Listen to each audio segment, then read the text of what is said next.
Good morning, everyone, or wherever time of day you are. It's lovely to see all these people that are here. I can't actually see you, but I can see that you're here. So I'm excited to get to talk with you. I'm going to share my presentation so you can see what I'm seeing. Hopefully, let me pull out my 1 billion screens. Okay.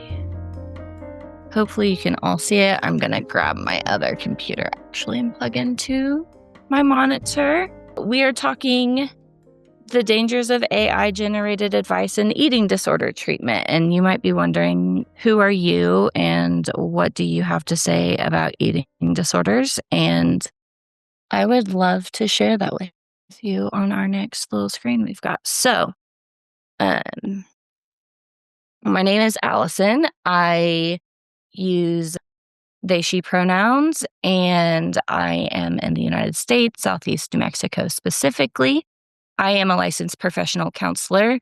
I'm currently licensed in 7 states. I've got 1 more hanging out with the board and 2 more applications that are in progress that aren't completely complete yet.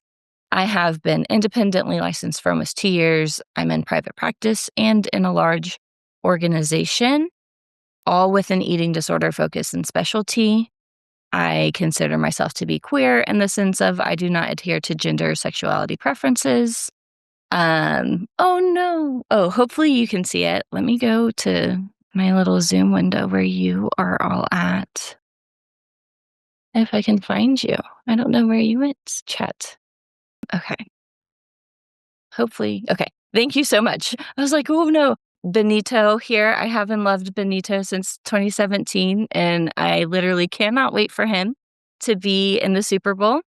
I have been married to my partner since 2022, and we have 2 puppies, Nix and Lila, and they like to wander the house. And when I'm presenting or talking to my computer, they think that's the time that they need all the attention. So if you see little heads pop in, just know they wanted to come say hello.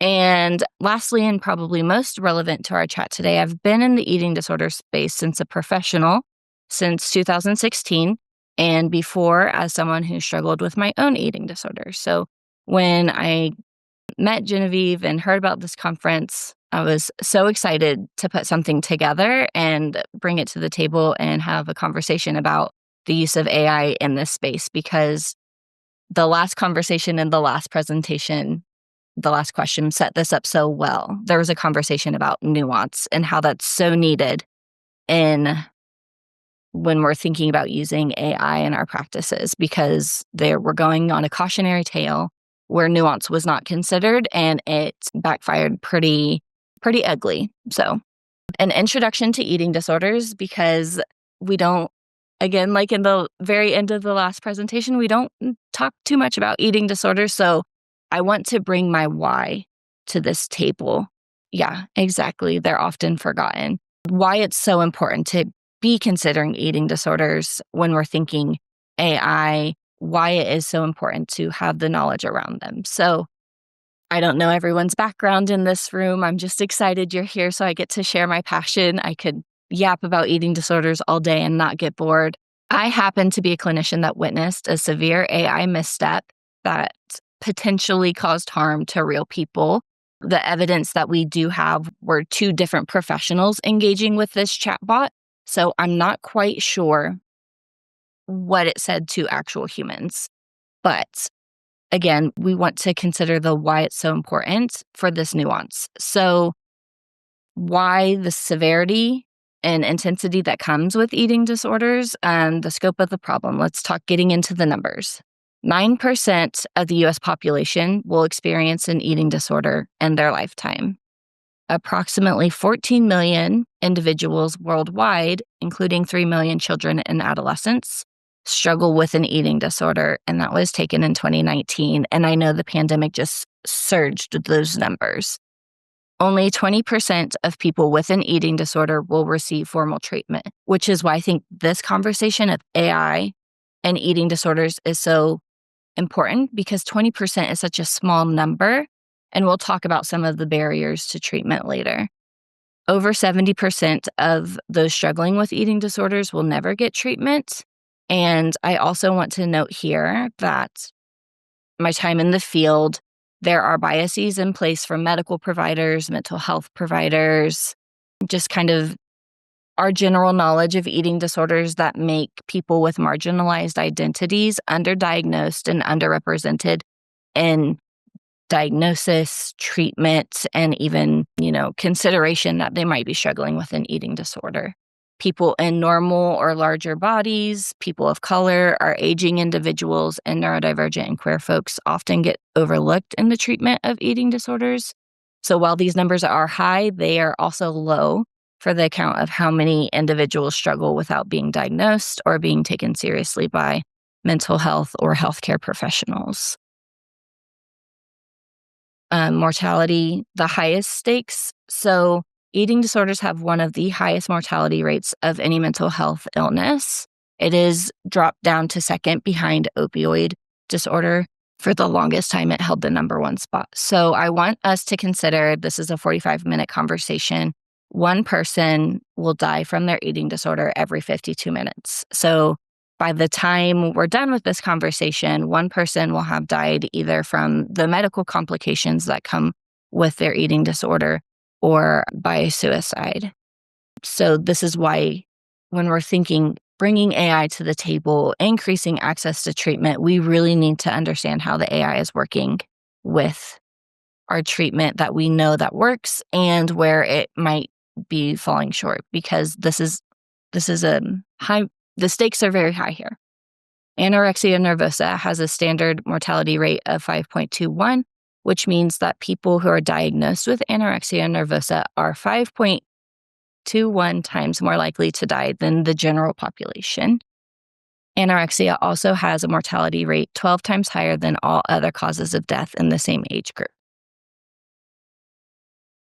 We already talked about some of the causes of death. So 60% of anorexia-related deaths are due to sudden cardiac arrest, organ failure, or suicide. Who is affected? I mentioned before, there's large groups of the population that go underdiagnosed, underrepresented in the research, underrepresented in all of these numbers. Eating disorders affect people of all ages, all genders, all races, ethnicities, sexual orientation, and all body types. And when I say all ages, I've been in the field coming up on 10 years. The youngest person that I've worked with is 5, and the oldest person I have worked with is 68. And so we are talking all ages, and we don't have good research on anyone other than young, white, cis, het females. So when I say these numbers are underrepresented, that is a very small group of people that's being considered in these numbers and the research. So while it is more common in females, 1 in 3 people with eating disorders identify as male. Males with eating disorder face mortality rates 6 to 8 times higher than females with eating disorders. 22% of children and adolescents worldwide show disordered eating behaviors. And this is where we start getting into the use of AI and this cautionary tale of what happened. So during the pandemic, hospital admissions for eating disordered skyrocketed. They doubled, wait list grew forever.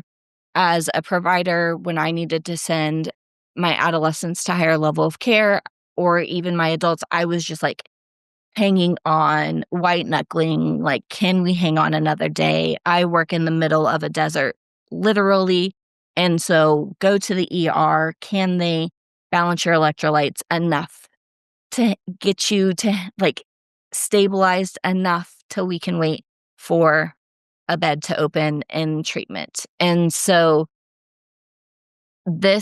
I feel this conversation very personally because I witnessed it. I witnessed the panic in the parents' faces of what do I do with my kids in this time? I witnessed my adults what do I do during this time? Just grasping for any kind of help they could reach to. Yes, we will continue that. I just really the severity of why the nuance is needed. So the treatment gap, only 3 to 28% of American teens with eating disorders discuss their issues with professionals. That's such a small number. They don't bring it up. The shame is so prevalent in eating disorders that we don't want anyone to know we're struggling. We don't want to. Oftentimes people are like, well, I'm not struggling enough to get help. There's a lot of barriers in that. Access to care is limited. It's expensive. It's often unavailable in evenings and weekends when people need help the most. Sometimes people don't want to go to higher level of care or can't go to higher level of care. I've got a lot of my young launching adults like, I'm launched. I don't really have anyone. I'm a single person, treatment out of pocket to even get in the doors, $9,000. Then I'm going to have my apartment's going to be gone when I come home. I'm going to be starting from square one. The barriers to treatment. So this gap is what makes AI so appealing to fill that gap of, can I get treatment? I can't get treatment. The providers I have in my area, or maybe not, don't have I need help now.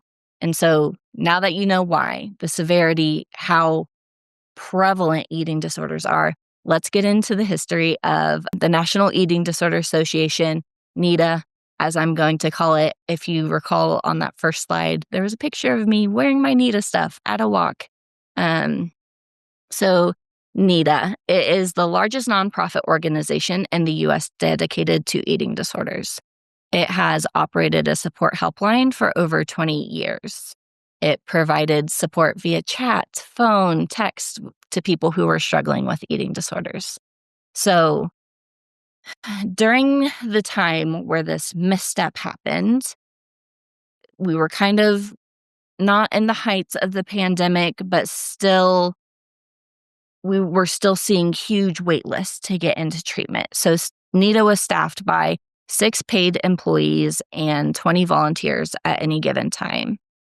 In 2022, the helpline served nearly 70,000 people, which is so beautiful that those people were able to get help from a warm line, someone chatting with them, someone calling with them.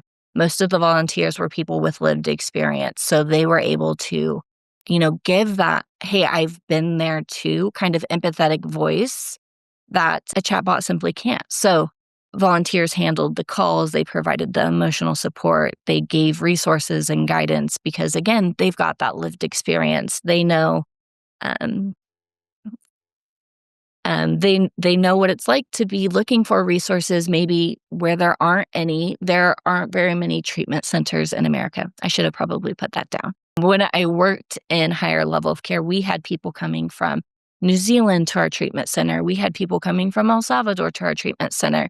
So the fact that we had other countries coming to our treatment centers and the people in the U.S. also, I live in a treatment desert. I think the closest treatment facility to me is 5 hours away. That's too far away to get treatment. So it makes sense why, we're reaching out to these resources like NEDA because there are so many people in deserts. So had lived experience. So why did NEDA turn to AI? So the overwhelming demand, like I said, during the pandemic, wait times doubled. People were waiting. Providers were frightened. People struggling were frightened. Parents were frightened. Wait times for a response for NEDA were a week or more for a response. So the pandemic era surge led to mass staff burnout, and the largely volunteer workforce created legal liability concerns for the organization. And NEDA really wanted to help people. Their heart was in the right space when they put this together. So they sought a solution that could provide 24/7 access without human limitations. So there's a little bit of a context to know about too in this story. In March of 2023, the helpline workers voted to unionize due to being overwhelmed and overstaffed. A lot of people want to throw that in the mix when we're talking about it, but NEDA had been working behind the scenes since 2022 on trying to get a chatbot put in place that would serve their callers, serve the people who wanted help with with, the right tools and the right context. And they really had been working for it. So people like to throw in like, oh, they unionized, they put this chatbot in place. The chatbot had been in place. The research had already been happening. So just 4 days later, after the unionization happened, NEDA announced that the helpline would be shut down. Again, we're going to get into the timeline of this, of what was going on. So workers were informed March 31st that they would be laid off in June. NEDA claimed the decisions were unrelated. I think we'll get into the timeline and we can chat about it. I'd love to hear your all thoughts. So now we've got some background on NEDA. We've got some background on eating disorders. Let's get into the timeline of what went down. So the research phase. The chatbot was developed by researchers at Washington University School of Medicine. It was led by Dr. Ellen Fitzsimmons-Kraft, who was a clinical psychologist. The research was funded by NEDA in 2018. So 2018, 2023, the research had been going on for quite some time. The chatbot was operated by a company called X2 AI, later renamed CAS. How it was designed: it was based on evidence-based student bodies program for eating disorders. It delivered an interactive program called Body Positive. It used cognitive behavioral therapy principles because it's a chatbot. It can't get into the, uniqueness of being a clinician. It was a rules-based chatbot with a limited set of pre-programmed responses. During this time, when they were studying it and doing the research and really getting like, how effective is it? Is it going to work? It was not a generative AI. It had a set of rules that it had to follow. So Dr. Fitzsimmons-Kraft said, by design, it couldn't go off the rails. Great. We love that. The research evidence. So they had a randomized control trial with 700 women at high risk for eating disorders. Participants showed significantly greater reduction in weight shape concerns at 3 months and 6 months follow-up compared to the control group. All statistically significant. So we love that. They did their work. They put it into place. They showed like, hey, this has some potential to reduce the onset of an eating disorder. It gives some tools up front that are based. Cognitive behavioral therapy is the one that has been evidence-based the most for our adult population. So we love that. The chatbot rated as 100% helpful by 375 of the 700 participants. So over half of the people said it was 100% helpful. Again, sounds lovely. We love that they did their research and due diligence. This is where, personally, and we can get into the conversation, this feels a little sneaky to me of what NEDA did. So Tessa quietly launched. So they did the research. It was named under one thing, and then NEDA adopted it and launched it on their page. It was called Tessa. Tessa launched quietly on NEDA's website in February of 2022. It was available to people who screened positive for an eating disorder. Thousands used it over the year, and it was most popular during evening and weekend hours, again, when traditional help was unavailable. It initially received positive feedback. So here on the next, this is where we are. We are 2022. NEDA's like, hey, chat with Tessa. This was like buried in their story. I don't know if I did follow NEDA. I no longer do, but they post so much. One post from NEDA is going to get buried. So back to our timeline here. So quiet launch 2. That's where we are. Step 3 is a warning. So October 2022 was the first problematic incident. Monica Ostroff, who was the executive director of Multiple Service Eating Disorder Association, tested Tessa. The chatbot told her to avoid unhealthy foods and only eat healthy snacks like fruit. So in the eating disorder community, we try to avoid healthy, unhealthy, good, bad. We can find alternative names for things. I personally like nutritious, dense foods and play foods. And I'm aware that my play foods aren't always going to meet my needs, so I pair them with some more nutrient-dense foods like my hot Cheetos.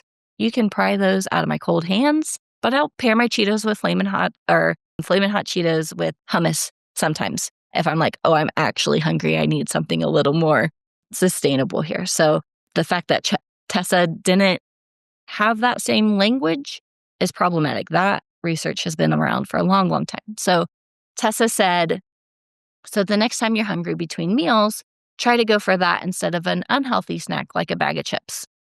Again, problematic language. So this promoted diet culture mentality is very dangerous for people with eating disorders. It kind of reaffirms maybe some of the rules they have or their eating disorder has for them. NEDA was notified about the language, and Tessa was quickly removed. So even at this point, we're in October of 2022. There's some confusion about whether this is a rules-based or generative, because no one would have put that as a rules-based thing. So we're going to we're in step 4. We're in crisis mode. So Sharon Maxwell, an eating disorder recovery consultant, heard that NEDA was replacing the helpline with Tessa. She decided to test it herself on Memorial Day weekend in 2023. So Memorial Day is May. October to May of 2023. She asked Tessa for help with body image and healthy eating habits, and then Tessa gave some pretty harmful advice. Tessa recommended losing 1 to 2 pounds per week, suggested eating no more than 2,000 calories per day, advised maintaining a calorie deficit of 500 to 1,000 calories daily, recommended purchasing skin calipers to measure her body composition, and told Maxwell where to buy them. So saying all of this pro-diet, pro-weight loss content, while also then saying society has unrealistic beauty standards. So that is very contraindicated. Like, that's not what we want to see or hear in the eating disorder space. Maxwell posted her screenshots on Instagram, stated every single thing that Tessa suggested were things that led to my development of eating disorders. And that is absolutely my experience as a clinician as well. I am very interested. I will read that later. Thank you for posting that.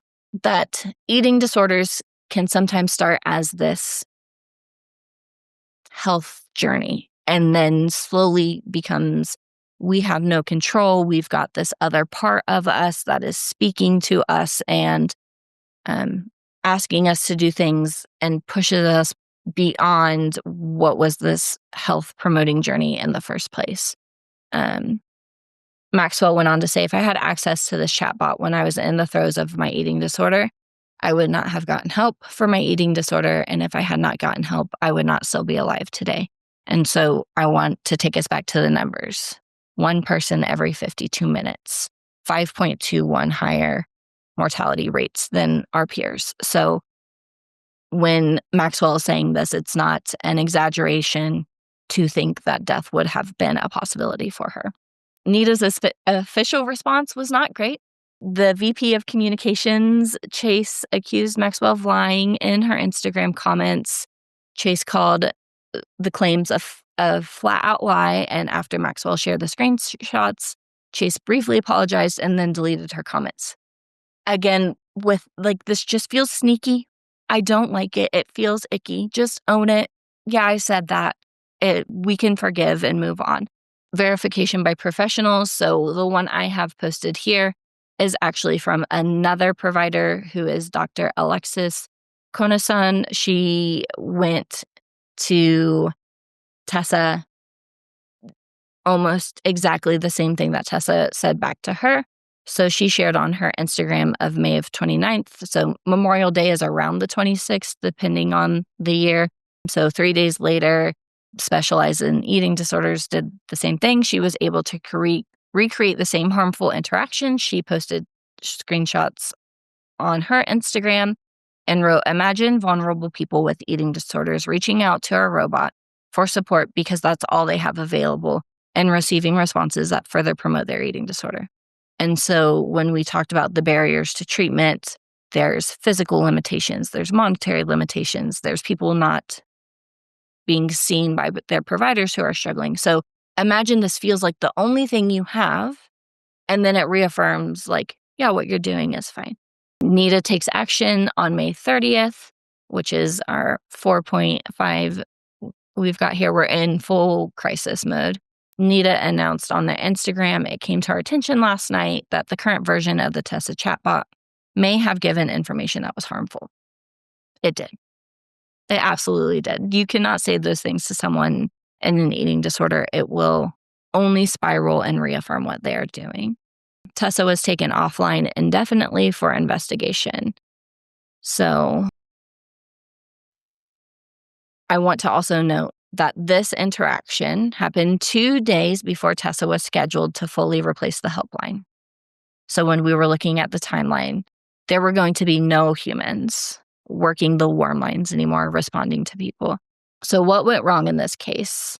The company hired Cass, which was hosting Tessa, and Cass had made unauthorized changes. Cass added generative AI capabilities without NEDA's knowledge or approval. This allowed Tessa to create responses beyond the pre-programmed evidence-based program that Dr. Fitzsimmons had done and provided, hey, this is potential to work. The language is against our policies and our core belief as an eating disorder organization. Further, it was not the language in the original closed product.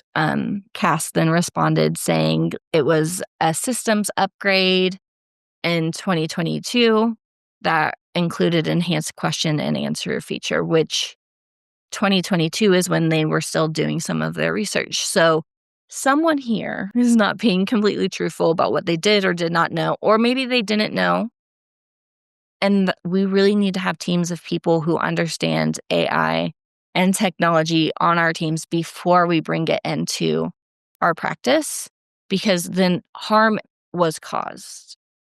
I'm not convinced that it wasn't.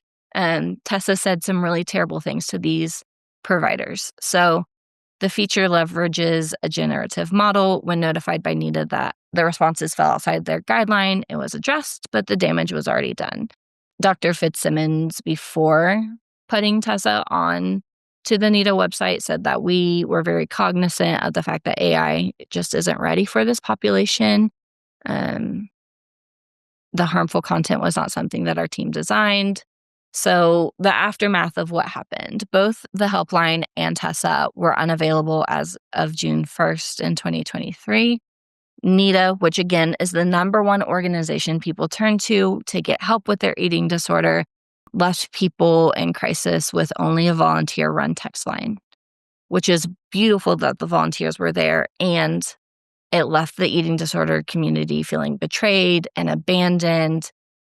There was widespread media coverage that damaged the trust of AI mental health tools. The gap in the data is actually significant to the issue. There was no systematic tracking, no adverse event monitoring, no follow-up studies on the real world users. So this lack of oversight made this deployment so problematic. We're actually unsure of the harm that was caused to those who came to NEDA looking for support and received validation of their eating disorder, and giving them more tips on how to do their eating disorder better, which is not just about vanity, it's life or death.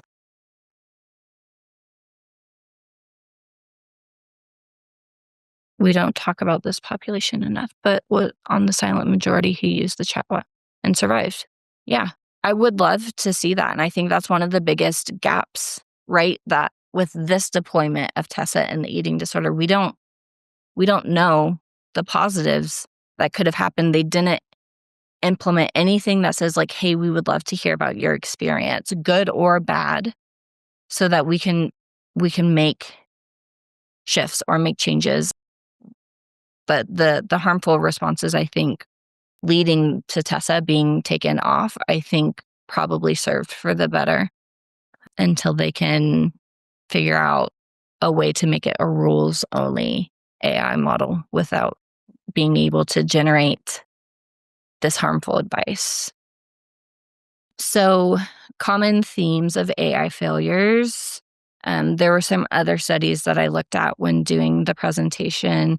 There were 4 common issues: lack of transparency.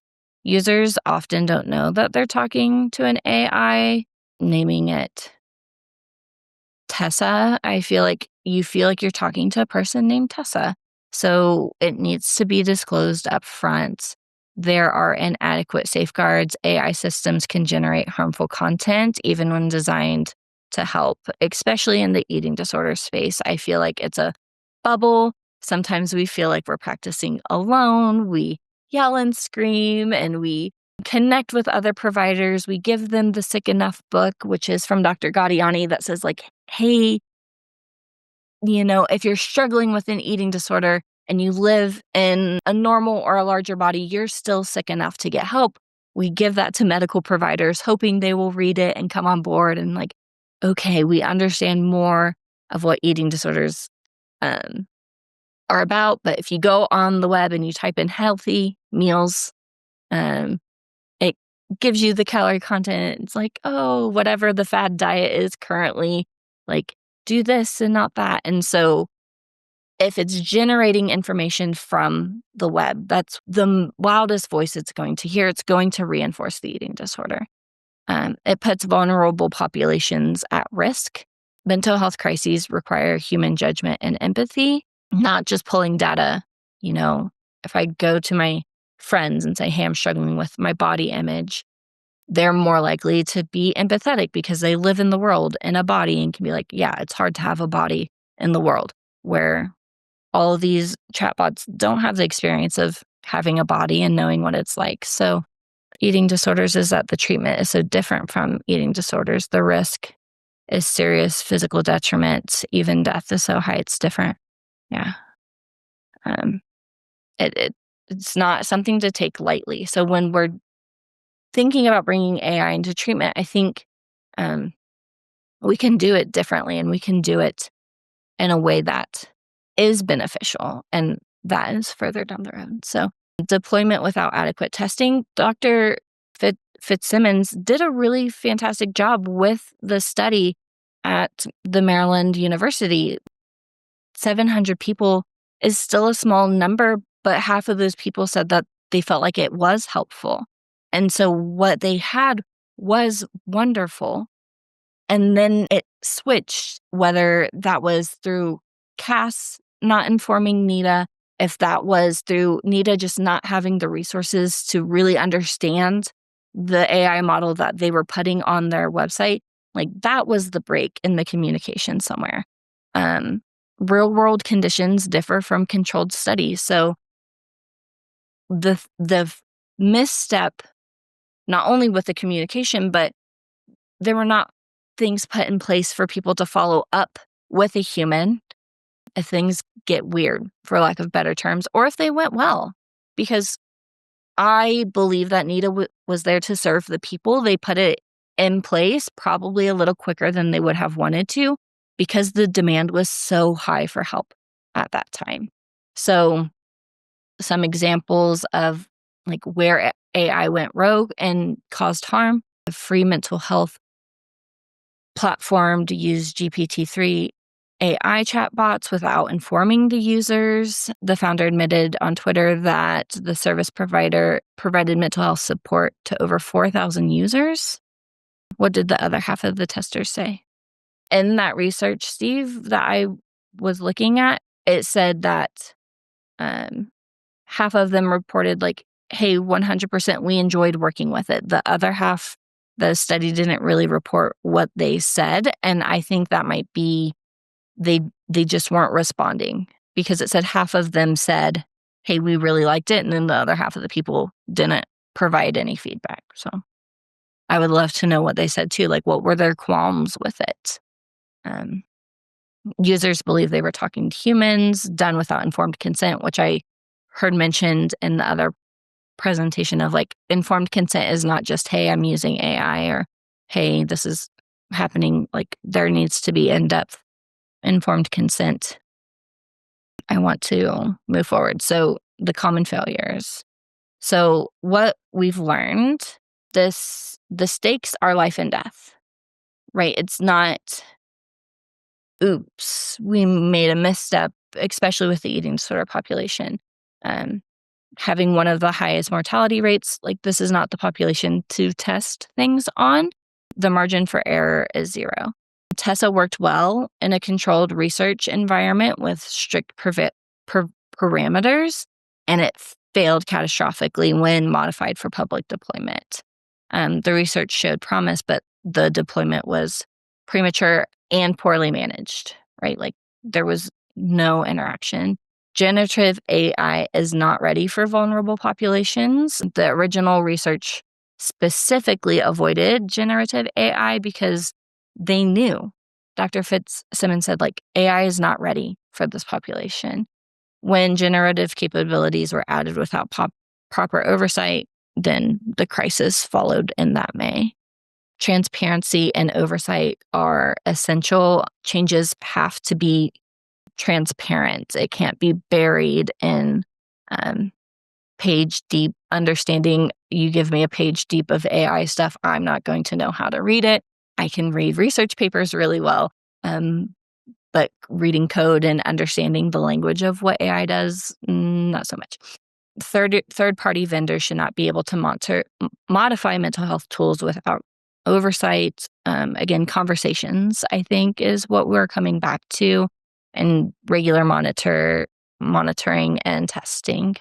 You can't replace human empathy with an AI chatbot, especially in the eating disorder field where it feels so comforting. I think to have somebody sitting across from you virtually or in a chatbot that says like, hey, me too, I get it. That personal connection just can't be replaced by AI. Software updates can introduce new risk. I don't know how many people in this room read everything when you're updating your computer or your phone. And it's like, yeah, I agree. Just update it, please, so I can get back to work.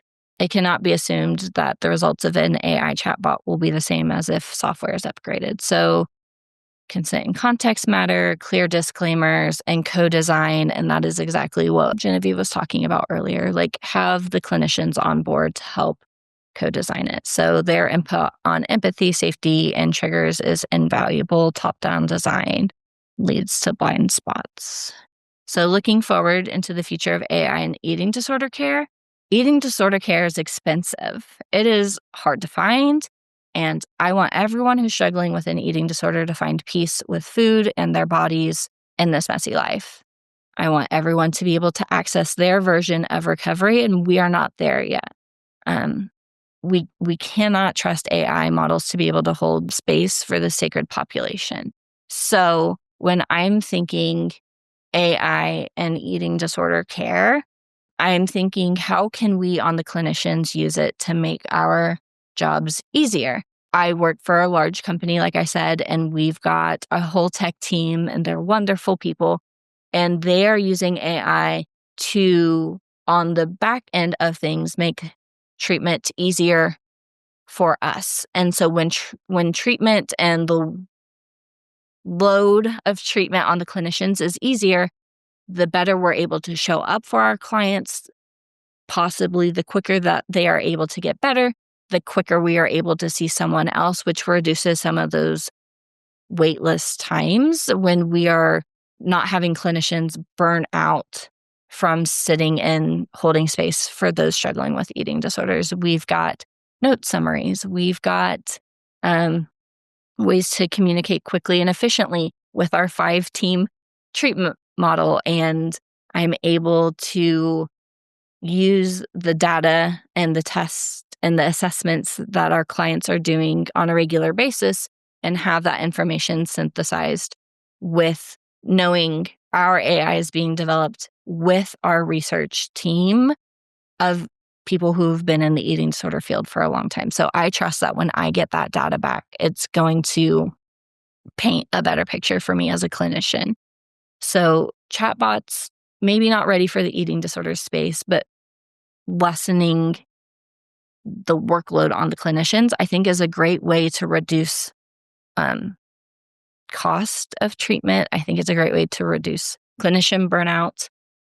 So my final thoughts: technology is a tool, not a solution. AI can augment care, but it can't replace human connection. Safety must come first. When lives are at stake, we cannot afford to move fast and break things. Like I said before, but by the time this presentation ends, we're going into the new one. One person will have lost their battle with their eating disorder. So we can't rush it. We can do better. The research shows that AI can work for eating disorders. We just need to do it right. And that means intensive testing and oversight and with the help of clinical leaders. So, call of action: AI is on the rise. And in my opinion, like I've said before, it's because there are so many barriers to treatment.